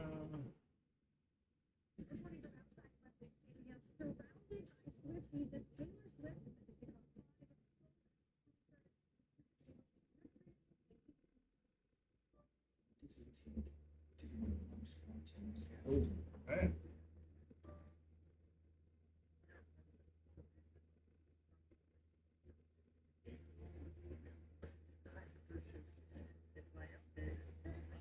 David Muir and Lindsay Davis. Welcome back to this historic ABC News presidential debate tonight. We're going to continue here, and I want to turn to the war in Ukraine. We're now 2.5 years into this conflict. Mr. President, it has been the position of the Biden administration that we must defend Ukraine from Russia, from Vladimir Putin, to defend their sovereignty, their democracy, that it's in America's best interest to do so, arguing that if Putin wins, he may be emboldened to move even further into other countries. You have said you would solve this war in 24 hours. You said so just before the break tonight. How exactly would you do that? And I want to ask you a very simple question tonight. Do you want Ukraine to win this war? I want the war to stop. I want to save lives that are being people being killed by the millions. It's the millions. It's so much worse than the numbers that you're getting, which are fake numbers. Look, fake numbers. We're in for 250 billion or more, because they don't ask Europe, which is a much bigger beneficiary to getting this thing done than we are. They're in for $150 billion less because Biden and you don't have the courage to ask Europe like I did with NATO. They paid billions and billions, hundreds of billions of dollars when I said, either you pay up or we're not going to protect you anymore. So that's maybe one of the reasons they don't like me as much as they like weak people.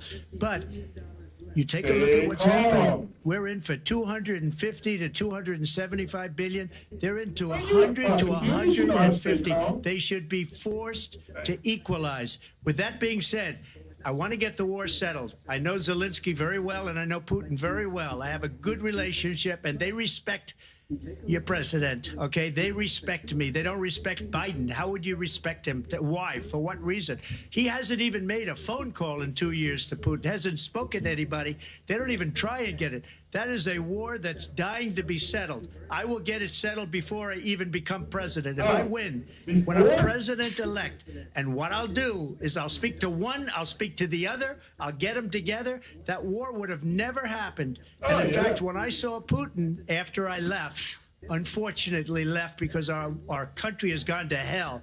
But after I left, when I saw him building up soldiers, he did it after I left, I said, oh, he must be negotiating. It must be a good, strong point of negotiation. Well, it wasn't, because Biden had no idea how to talk to him. He had no idea how to stop it. And now you have millions of people dead, and it's only getting worse, and it could lead to World War III. Don't kid yourself, David. We're playing with World War III, and we have a president that we don't even know if he's... Where is our president? We don't even know if he's a president. And just to clarify here... They threw him out of a campaign like a dog. We don't even know. Is he our president? But we have a president, Mr. President, that doesn't know he's alive. Your time is up. Just to clarify in the question, Do you believe it's in the U.S. best interest for Ukraine to win this war, yes or no? I think it's the U.S. best interest to get this war finished and just get it done. All right. Negotiate a deal, because we have to stop all of these human lives from being destroyed. I want to take this to Vice President Harris. I want to get your thoughts on support for Ukraine in this moment, but also as Commander-in-Chief, if elected, how would you deal with Vladimir Putin, and would it be any different from what we're seeing from President Biden? Well, first of all, it's important to remind the former president you're not running against Joe Biden, you're running against me. I believe the reason that Donald Trump says that this war would be over within 24 hours is because he would just give it up.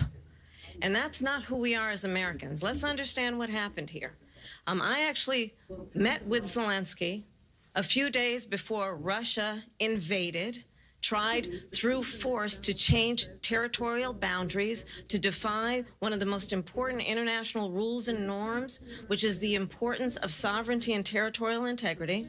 And I met with President Zelensky. I shared with him American intelligence about how he could defend himself. Days later, I went to NATO's eastern flank, to Poland and Romania. And through the work that I and others did, we brought 50 countries together to support Ukraine in its righteous defense. And because of our support, because of the air defense, the ammunition, the artillery, the javelins, the Abrams tanks that we have provided, Ukraine stands as an independent and free country. If Donald Trump were president, Putin would be sitting in Kyiv right now. And understand what that would mean, because Putin's agenda is not just about Ukraine. Understand why the European allies and our NATO allies are so thankful that you are no longer president, and that we understand the importance of the greatest military alliance the world has ever known, which is NATO, and what we have done to preserve the ability of Zelensky and the Ukrainians to fight for their independence.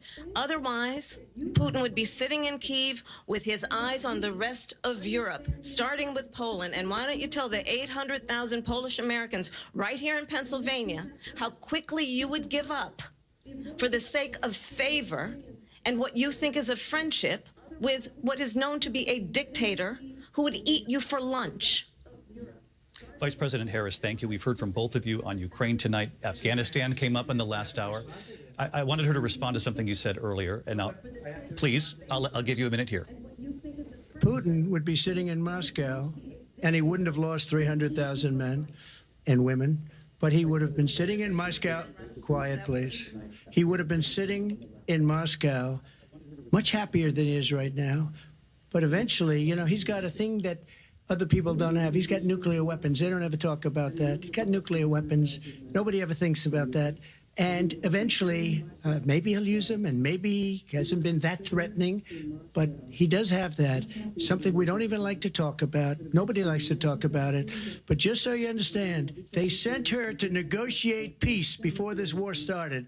3 days later, he went in and he started the war, because everything they said was weak and stupid. They said the wrong things. That war should have never started. She was the emissary. They sent her in to negotiate with Zelensky and Putin, and she did. And the war started 3 days later. And that's the kind of talent we have with her. She's worse than Biden. In my opinion, I think he's the worst president in the history of our country. She goes down as the worst vice president in the history of our country. But let me tell you something. She is a horrible negotiator. They sent her in to negotiate. As soon as they left, Putin did the invasion. President Trump, thank you. You did bring up something. You said she went to negotiate with Vladimir Putin. Vice President Harris, have you ever met Vladimir Putin? Can you clarify tonight? Yet again, I said it at the beginning of this debate, you're going to hear a bunch of lies coming from this fellow. And that is another one. When I went to meet with President Zelensky, I've now met with him over 5 times. The reality is it has been about standing as America always should, as a leader upholding international rules and norms, as a leader who shows strength, understanding that the alliances we have around the world are dependent on our ability to look out for our friends and not favor our enemies because you adore strong men instead of caring about democracy. And that is very much what is at stake here. The President of the United States is Commander-in-Chief. And the American people have a right to rely on a president who understands the significance of America's role and responsibility in terms of ensuring that there is stability and ensuring we stand up for our principles and not sell them for the benefit of personal flattery. We've talked about Ukraine and Vladimir Putin. I do want to talk about Afghanistan. It came up in the first hour of this debate. I want to move on to Afghanistan. Said Trump did the most amazing thing I've ever seen. He got these countries, the 28 countries at the time, to pay up. He said, I've never seen, he's the head of NATO. He said, I've never seen. For years, we were paying almost all of NATO. We were being ripped off by European nations, both on trade and on NATO. I got them to pay up by saying one of the statements you made before, if you don't pay, we're not going to protect you. President Otherwise, Trump. we would have never gotten it. He said it was one of the most incredible jobs that he's ever seen done. Thank you. I want to turn to Afghanistan. It came up in the first hour of the debate, and we witnessed a poignant moment today on Capitol Hill, honoring the soldiers who died in the chaotic withdrawal from Afghanistan. I do want to ask the Vice President, do you believe you bear any responsibility in the way that withdrawal played out?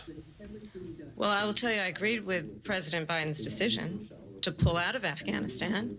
4 presidents said they would, and Joe Biden did. And as a result, America's taxpayers are not paying the $300 million a day we were paying for that endless war. And as of today, there is not one member of the United States military who is in active duty in a combat zone in any war zone around the world, the first time this century. But let's understand how we got to where we are.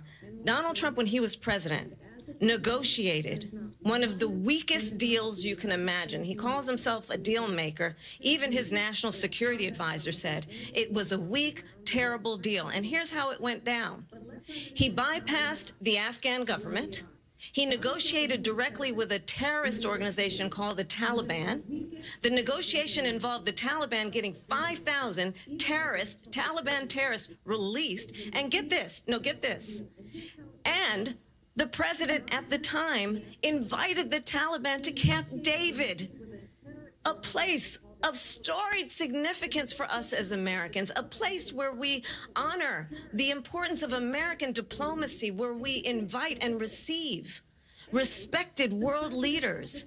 And this former president, as president, invited them to Camp David because he does not again appreciate the role and responsibility of the President of the United States to be Commander-in-Chief with a level of respect. And this gets back to the point of how he has consistently disparaged and demeaned members of our military, fallen soldiers, and the work that we must do to uphold the strength and the respect of the United States of America around the world. Vice President Harris, thank you. President Trump, your response to her saying that you began the negotiations with the Taliban. So if you take a look at that period of time, the Taliban was killing our soldiers, a lot of them, with snipers. And I got involved with the Taliban because the Taliban was doing the killing. That's the fighting force within Afghanistan. They don't bother doing that because, you know, they deal with the wrong people all the time. But I got involved. And Abdul is the head of the Taliban. He is still the head of the Taliban. And I told Abdul, don't do it anymore. You do it anymore, you're going to have problems. And he said, why do you send me a picture of my house? I said, you're going to have to figure that out, Abdul. And for 18 months, we had nobody killed. We did have an agreement negotiated by Mike Pompeo. It was a very good agreement. The reason it was good, we were getting out. We would have been out faster than them, but we wouldn't have lost the soldiers. We wouldn't have left many Americans behind, and we wouldn't have left $85 billion worth of brand new, beautiful military equipment behind. And just to finish, they blew it. The agreement said you have to do this, and they didn't do it. They didn't do it. The agreement was terminated by us because they didn't do what they were supposed to do. I want to move on. And these people did the worst withdrawal, and in my opinion, the most embarrassing moment in the history of our country. And by the way, that's why Russia attacked Ukraine, because they saw how incompetent she and her boss are. President Trump, thank you. I want to move on now to race and politics in this country. Mr. President, you recently said of Vice President Harris, quote, "I didn't know she was black until a number of years ago when she happened to turn black, and now she wants to be known as black." I want to ask a bigger picture question here tonight. Why do you believe it's appropriate to weigh in on the racial identity of your opponent? I don't, and I don't care. I don't care what she is. I don't care. You make a big deal out of something, I couldn't care less. Whatever she wants to be is okay with me. But those were your words, so I'm asking. I don't know. I mean, all I can say is I read where she was not black, that she put out, and I'll say that. And then I read that she was black, and that's okay. Either one was okay with me. That's up to her. That's up to her. Vice President Harris, your thoughts on this? I think it's, I mean, honestly, I think it's a tragedy that we have someone who wants to be president who has consistently, over the course of his career, attempted to use race to divide the American people. You know, I do believe that the vast majority of us know that we have so much more in common than what separates us, and we don't want this kind of approach that is just constantly trying to divide us, and especially by race. And let's remember how Donald Trump started. He was land, he owned buildings, and he was investigated because he refused to rent property to black families. Let's remember, this is the same individual who took out a full-page ad in the New York Times calling for the execution of 5 young black and Latino boys who were innocent, the Central Park 5. Took out a full-page ad calling for their execution. This is the same individual who spread birther lies about the first black president of the United States. And I think the American people want better than that, want better than this, want someone who understands, as I do, I travel our country. We see in each other a friend. We see in each other a neighbor. We don't want a leader who is constantly trying to have Americans point their fingers at each other. I meet with people all the time who tell me, can we please just have discourse about how we're going to invest in the aspirations and the ambitions and the dreams of the American people? Knowing that regardless of people's color or the language their grandmother speaks, we all have the same dreams and aspirations and want a president who invests in those, not in hate and division. Vice President Harris, thank you. Lindsay? President Trump, this is now your 3rd time. This is the most divisive presidency in the history of our country. There's never been anything like it. They're destroying our country, and they come up with things like what she just said, going back many, many years, when a lot of people, including Mayor Bloomberg, agreed with me on the Central Park 5. They admitted, they said, they pled guilty. And I said, well, if they pled guilty, they badly hurt a person, killed a person ultimately. And if they pled guilty, then they pled, we're not guilty. But this is a person that has to stretch back years, 40, 50 years ago, because there's nothing now. I built one of the greatest economies in the history of the world, and I'm going to build it again. It's going to be bigger, better, and stronger. But they're destroying our economy. They have no idea what a good economy is. Their oil policies, every single policy. And remember this, she is Biden. You know, she's trying to get away from Biden. I don't know the gentleman, she says. She is Biden. The worst inflation we've ever had. A horrible economy because inflation has made it so bad, and she can't get away with that. Thank you. Your time's up, Lindsay. I want to respond to that, though. I want to just respond briefly. Clearly, I am not Joe Biden, and I am certainly not Donald Trump. And what I do offer is a new generation of leadership for our country. One who believes in what is possible, one who brings a sense of optimism about what we can do instead of always disparaging the American people. I believe in what we can do to strengthen our small businesses, which is why I have a plan. Let's talk about our plans and let's compare the plans.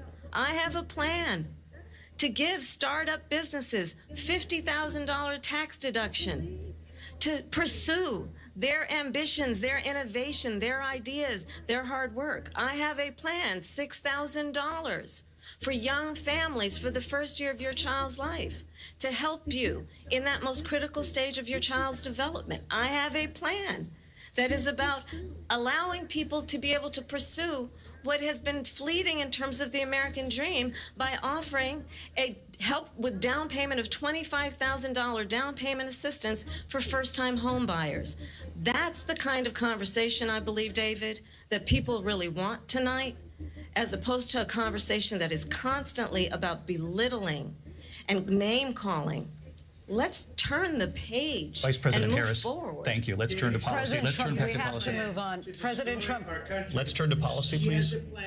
To defund the police. She has a plan to confiscate everybody's gun. President Trump, she we has do a have to plan move to on to not other allow issues. fracking in Pennsylvania or anywhere else. Okay. That's you, what her President. plan is until just recently. I just need Lindsay, to go ahead. respond No, because Trump, the President former Trump. president has No, said I'm something sorry. twice that I need to No, respond to. I'm sorry. We're just going need to move on, respond Vice one President time Harris. to what he President has said Trump, this is multiple now times. your Yes. third time running for president. You have long vowed to repeal and replace the Affordable Care Act, also known as Obamacare. You have failed to accomplish that. You now say you're going to keep Obamacare, quote, unless we can do something much better.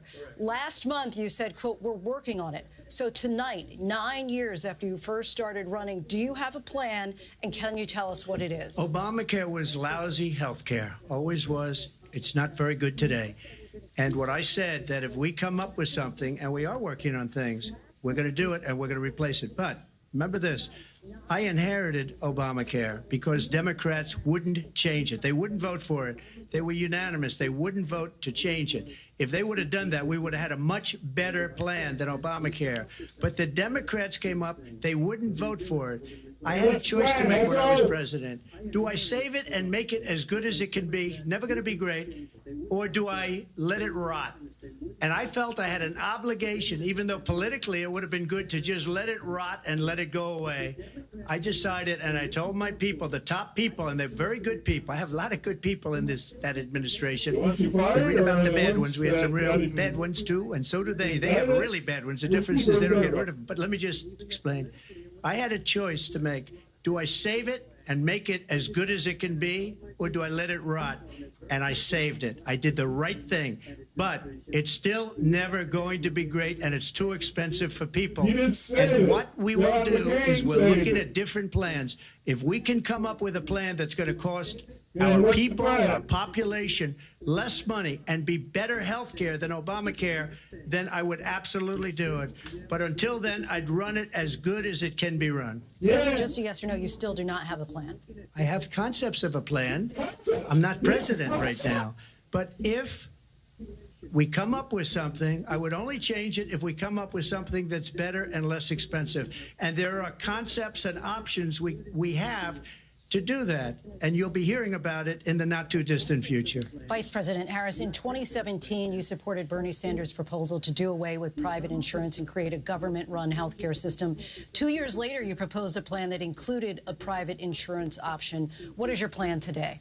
Well, first of all, I absolutely support, and over the last 4 years as vice president, private health care options. But what we need to do is maintain and grow the Affordable Care Act. But I'll get to that, Lindsay. I just need to respond to a previous point that the former president has made. I've made very clear my position on fracking. And then this business about taking everyone's guns away. Tim Walz and I are both gun owners. We're not taking anybody's guns away. So stop with the continuous lying about this stuff. As it relates to the Affordable Care Act, understand, just look at the history to know where people stand. When Donald Trump was president, 60 times he tried to get rid of the Affordable Care Act. 60 times. I was a senator at the time when I will never forget the early morning hours when it was up for a vote in the United States Senate. And the late, great John McCain, who you have disparaged as being, you don't like him, you said, at the time because he got caught. He was an American hero. The late, great John McCain, I will never forget that night, walked onto the Senate floor and said, no, you don't. No, you don't. No, you don't get rid of the Affordable Care Act. You have no plan. And what the Affordable Care Act has done is eliminate the ability of insurance companies to deny people with pre-existing conditions. I don't have to tell the people watching tonight, you remember what that was like? Remember when an insurance company could deny if a child had asthma, if someone was a breast cancer survivor, if a grandparent had diabetes? And thankfully, as I've been vice president and we over the last 4 years have strengthened the Affordable Care Act, we have allowed for the first time Medicare to negotiate drug prices on behalf of you, the American people. Donald Trump said he was going to allow Medicare to negotiate drug prices. He never did. We did.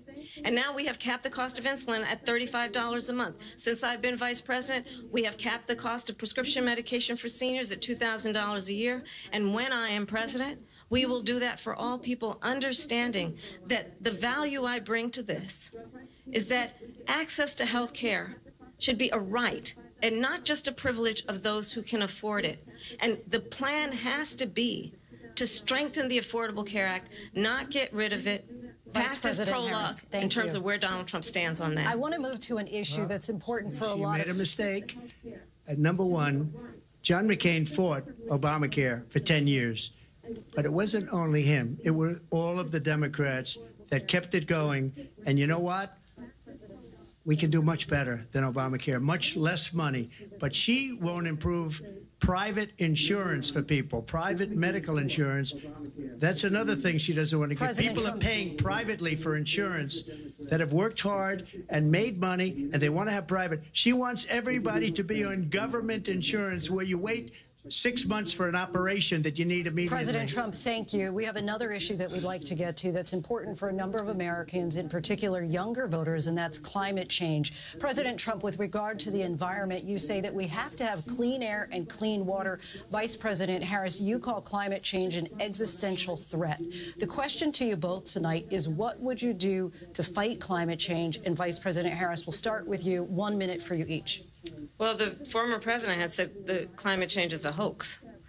And what we know is that it is very real. You ask anyone who lives in a state who has experienced these extreme weather occurrences, who now is either being denied home insurance or it's being jacked up. You ask anybody who has been the victim of what that means in terms of losing their home, having nowhere to go. We know that we can actually deal with this issue. The young people of America care deeply about this issue. And I am proud that as vice president over the last 4 years, we have invested $1 trillion in a clean energy economy, while we have also increased domestic gas production to historic levels. We have created over 800,000 new manufacturing jobs while I have been vice president. We have invested in clean energy to the point that we are opening up factories around the world. Donald Trump said he was going to create manufacturing jobs. He lost manufacturing jobs. And I'm also proud to have the endorsement of the United Auto Workers and Sean Fain, who also know that part of building a clean energy economy includes investing in American-made products, American automobiles. It includes growing what we can do around American manufacturing and opening up auto plants, not closing them like happened under Donald Trump. Vice President Harris, thank you. It didn't happen under Donald Trump. Let me just tell you, they lost 10,000 manufacturing jobs this last month. It's going, they're all leaving. They're building big auto plants in Mexico, in many cases owned by China. They're building these massive plants, and they think they're going to sell their cars into the United States because of these people. What they have given to China is unbelievable. But we're not going to let that. We'll put tariffs on those cars so they can't come into our country, because they will kill the United Auto Workers and any auto worker, whether it's in Detroit or South Carolina or any other place. What they've done to business and manufacturing in this country is horrible. We have nothing because they refuse. You know, Biden doesn't go after people because supposedly China paid him millions of dollars. He's afraid to do it. Between him and his son, they get all this money from Ukraine. They get all this money from all of these different countries. And then you wonder, why is he so loyal to this one, that one, Ukraine, China? Why is he? Why did he get $3.5 million from the mayor of Moscow's wife? Why did she pay him $3.5 million? This is a crooked administration, and they're selling our country down the tubes. President Trump, thank you. Thank you. We'll be right back with closing statements from both of our candidates. An historic night, this ABC News presidential debate from Philadelphia. Back in a moment.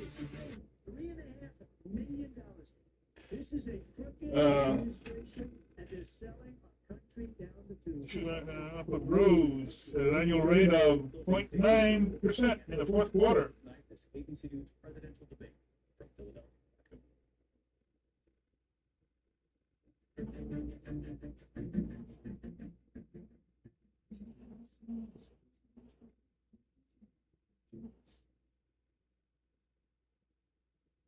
The sector has shrunk for 5 straight months, according to ISM. The Institute Manufacturing Index in August rose 0.4 percentage points to 47.2 compared with July, but with a reading below 50 still shows signs of contraction. The sector has shrunk for 5 straight months, according to ISM.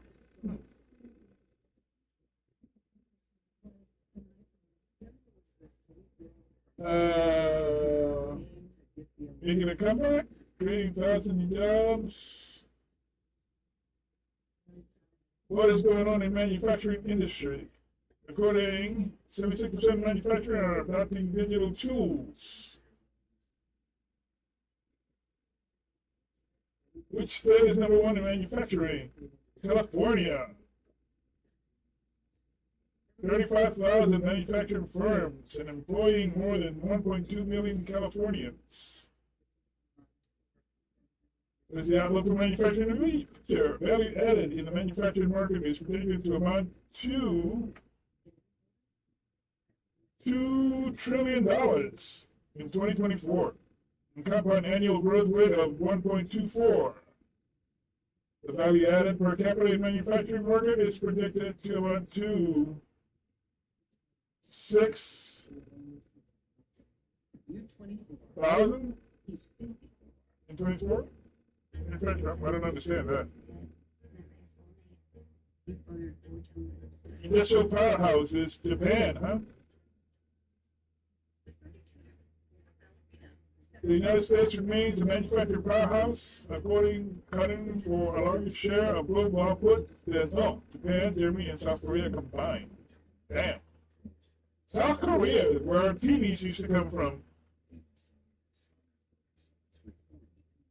Workers work in manufacturing. 32% in 1953, and has fallen 8.5% today. 8.5%?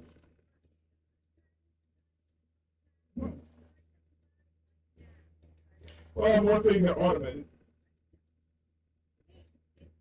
It's manufacturing and dying industry. The share of manufacturing employment in the United States of all non-agricultural workers rose steadily.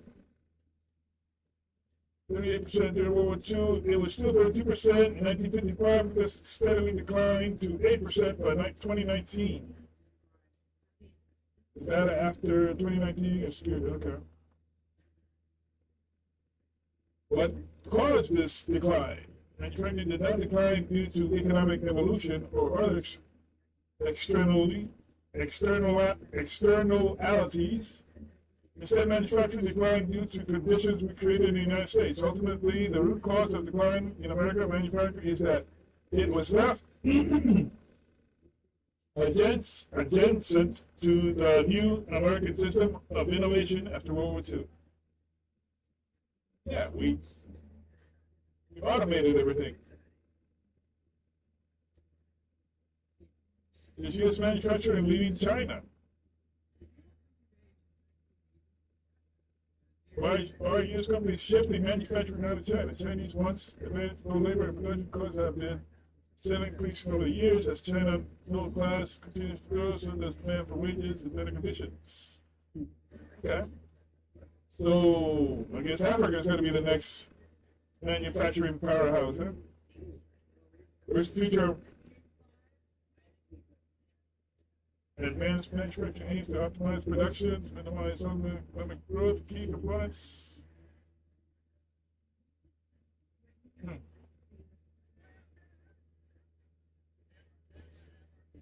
Center in Philadelphia, Pennsylvania.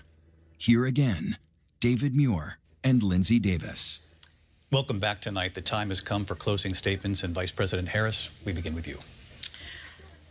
So I think you've heard tonight two very different visions for our country. One that is focused on the future, and the other that is focused on the past, and an attempt to take us backward. But we're not going back. And I do believe that the American people know we all have so much more in common than what separates us. And we can chart a new way forward. And a vision of that includes having a plan, understanding the aspirations, the dreams, the hopes, the ambition of the American people, which is why I intend to create an opportunity economy, investing in small businesses, in new families, in what we can do around protecting seniors, what we can do that is about giving hardworking folks a break and bringing down the cost of living. I believe in what we can do together that is about sustaining America's standing in the world and ensuring that we have the respect that we so rightly deserve, including respecting our military and ensuring we have the most lethal fighting force in the world. I will be a president that will protect our fundamental rights and freedoms, including the right of a woman to make decisions about her own body and not have her government tell her what to do. I'll tell you, I started my career as a prosecutor. I was a DA, I was an attorney general, a United States senator, and now vice president. I've only had one client, the people. And I'll tell you, as a prosecutor, I never asked a victim or a witness, are you a Republican or a Democrat? The only thing I ever asked them, are you okay? And that's the kind of president we need right now. Someone who cares about you and is not putting themselves first. I intend to be a president for all Americans and focus on what we can do over the next 10 and 20 years to build back up our country by investing right now in you, the American people.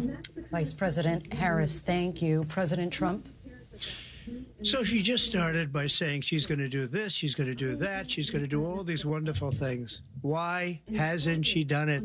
She's been there for 3.5 years. They've had 3.5 years to fix the border. They've had 3.5 years to create jobs and all the things we talked about. Why hasn't she done it? She should leave right now, go down to that beautiful White House, go to the Capitol, get everyone together and do the things you want to do, but you haven't done it and you won't do it because you believe in things that the American people don't believe in.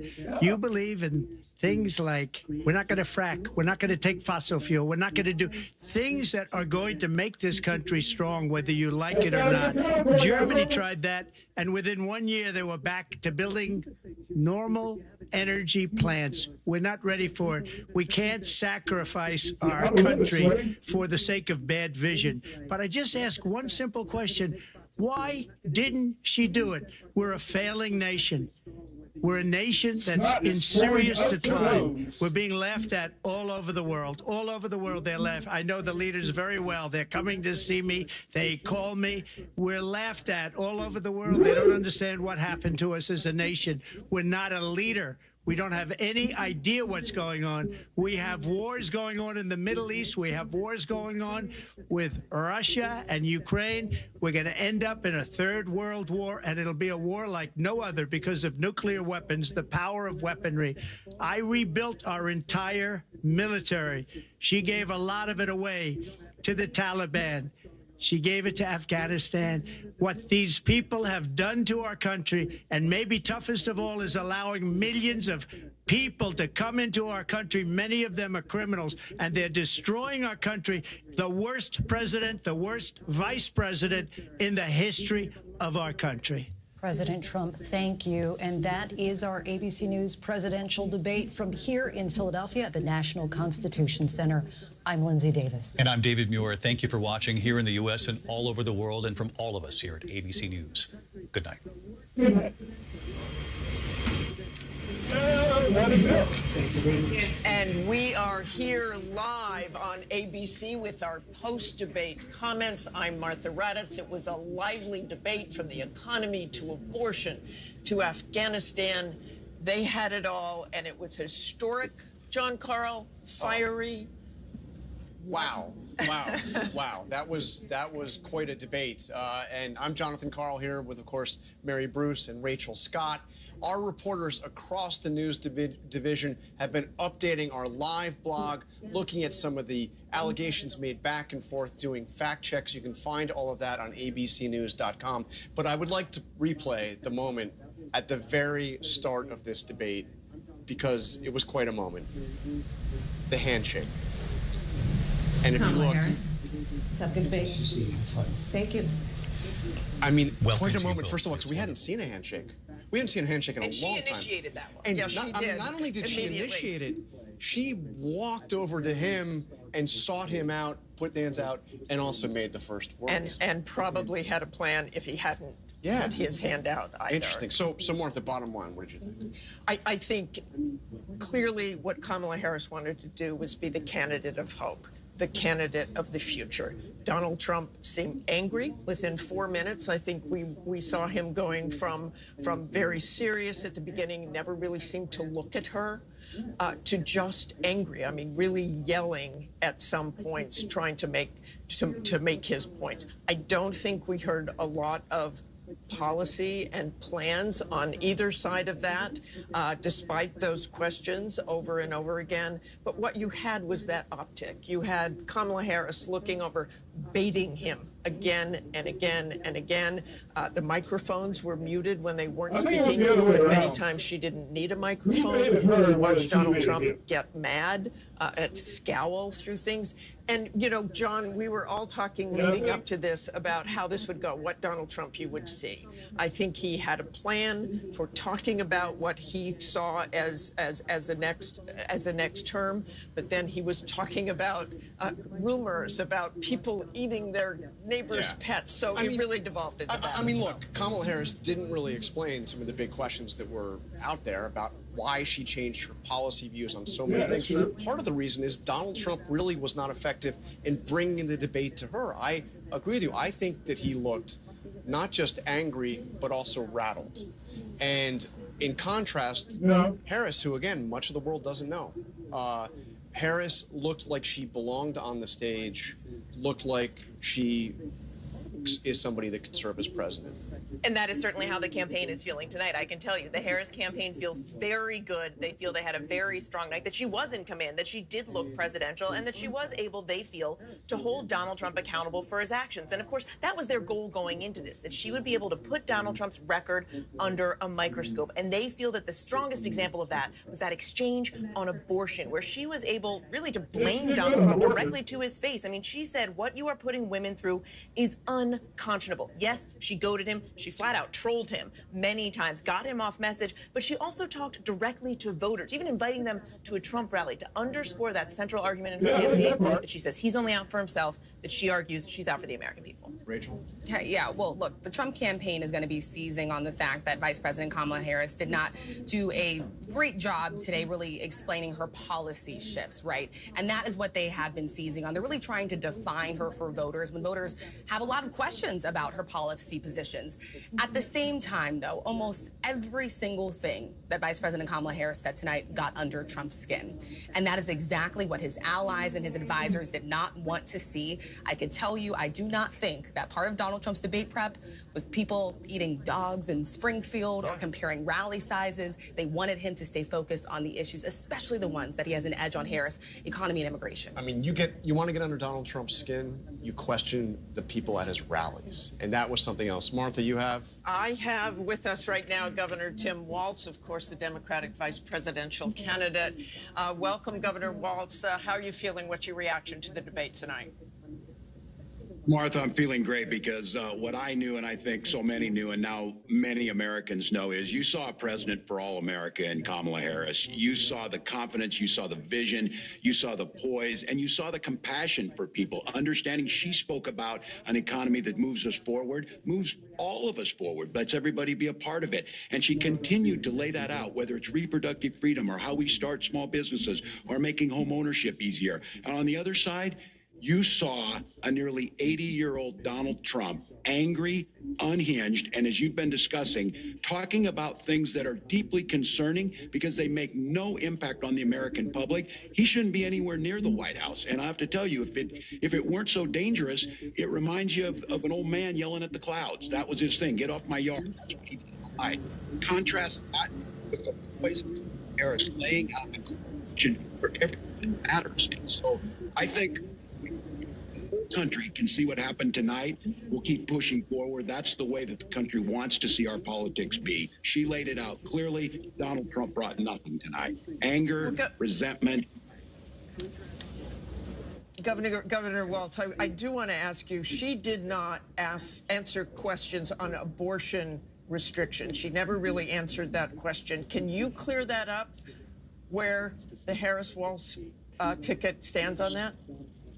Certainly, and you couldn't get any different than this. The reinstitution of Roe versus Wade, what was the law of the land for 52 years. You saw this in there, and him pushing back to the states. She's exactly right. It's people like Amanda in Texas, which everybody saw on the stage in Chicago, nearly bleeding out, having sepsis twice because she can't get the care. She's been absolutely clear on this. Everything Donald Trump said, that is untrue. The clarity of this is Roe. When you have Roe, you have the protections in place where women make their own decisions with their health care providers, not Donald Trump. Okay, thanks so very much for joining us, Governor Walz. John? And we have the other side of the ticket. We have Senator J.D. Vance, Donald Trump's running mate, joining us now. Senator Vance, thank you for joining us. Thanks, Sean. Appreciate it. So I want to get to one part in the debate where you came up. Donald Trump was asked if he would veto a national abortion ban. He didn't answer the question, suggested, I guess, that he wouldn't. And then it was pointed out that you, in fact, said not that long ago that he would veto a national abortion ban. Can you explain the mix-up here? Explain that. Well, I think the president's been very clear that he doesn't want a national abortion ban. I think in some ways he finds the question a little bit ridiculous because why are we asking him about legislation that's never going to actually happen and why he would veto it or not veto it when he says very explicitly that he doesn't support a national abortion ban and he wants these policies to be made by the states. But I think there's a deeper and more important issue here in this debate, which is that you had Kamala Harris effectively echoing platitude after platitude after platitude. The American people can't pay their grocery bills on platitudes. They can't put their kids in a house on platitudes. And Kamala Harris had a lot to say, but very little actual substance behind it for how she's going to lower grocery prices, secure the border, and make housing more affordable in this country. She's been the vice president for 3.5 years. She can't run on a record, and she apparently can't run on much of her plans either because it's just a lot of slogans and not a whole lot of substance. But Senator Vance, why won't he just say that he would veto the national abortion ban? And by the way, had you spoken to him about it before you were put in a position to answer that question? No, I hadn't spoken to him about it because, again, Donald Trump thinks the question is absurd because he doesn't support a national abortion ban, and he's been explicit about it. And, John, I think that it's so preposterous for the media to focus so much on an issue where Donald Trump has been crystal clear and not on the fact that people can't afford groceries and housing because of Kamala Harris's policies. This election is actually quite simple, and Kamala Harris and apparently the media would like to distract Americans on issues, by the way, that Donald Trump's been crystal clear about, but they're not talking nearly enough. This debate didn't talk nearly enough about the fact that Americans are struggling because they can't afford groceries, they can't afford housing, and a lot of their kids are dying of fentanyl overdoses because Kamala Harris has let the Mexican drug cartels take over the southern border. This is a disgrace what's going on in our country, John, and we could do so much better if we just had better leadership. We've got the best workers, the most beautiful country, the best natural resources, but Kamala Harris's leadership is squandering the great benefits of this country. It's why we've got to get back to Donald Trump's leadership. Senator, by the way, I asked because he hadn't been crystal clear and he said something different than what you said. That's why I was seeking clarification. But let me ask you about this for just very quickly. I heard Donald Trump before this debate describe Kamala Harris as, I'll just read a few of them, a low IQ individual, somebody who doesn't have the mental capacity to be president, really dumb, unable to put two sentences together. Is that what you saw on the stage tonight?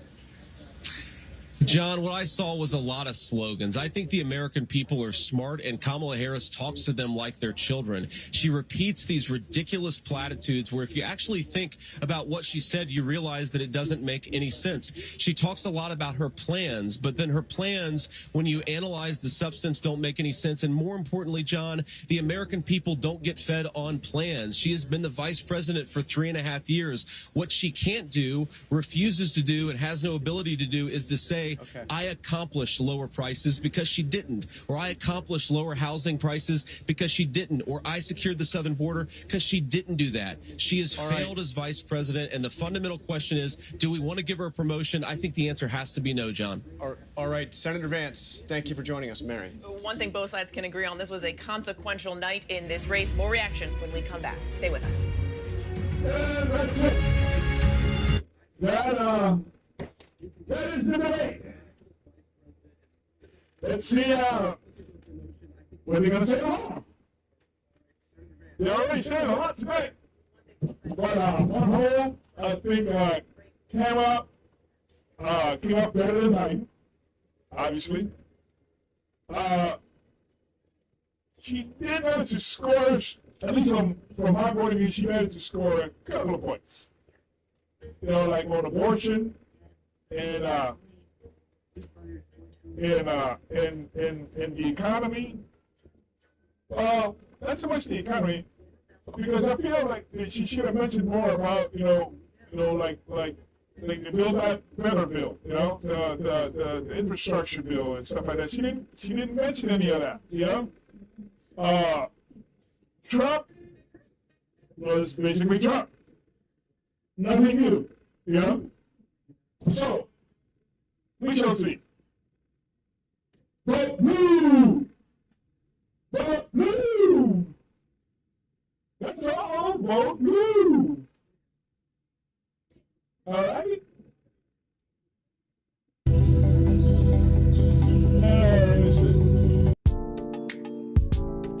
Yeah, that's a good one. All right, folks. Until some other time. I think there's supposed to be another one in October, isn't there? Another debate? Maybe. But we'll see. We shall see. So, until next time, bye-bye. Bye-bye.